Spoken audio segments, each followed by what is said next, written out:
Hi అండి. ఉదయం butter non short video చూపించా కదండీ! అది పూర్తిగా చూపించలేదు. ఇప్పుడు చూసేయండి.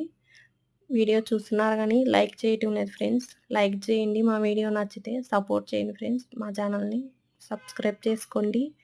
చూడండి గోధుమ పిండి 2, 3 నిమిషాలు బాగా కలుపుకోవాలండి. ఆయిలేసుకొని తర్వాత అరగంట నుంచి గంట సేపు నాననివ్వాలి. పైన క్లాత్ అయినా, ప్లేట్ అయినా పెట్టి ఆ తర్వాత ఇలాగా పీట మీద కొంచెం గోధుమ పిండేసుకోండి. లేదంటే పీటకు అంటుకుపోతాయి. ఇలాగ పిండేసుకొని ఇలాగ నాన్ షేప్‌లో చేసుకొని కర్రతోటి ఇలాగ చేతిలోకైనా పీట మీదైనా ఉంచుకొని ఇలాగ వాటర్ అంతా తడి చేసుకోవాలి. ఈ తడి చేసిన పక్క మనం కాలుతున్న పెనం మీద ఏసుకోవాలండి.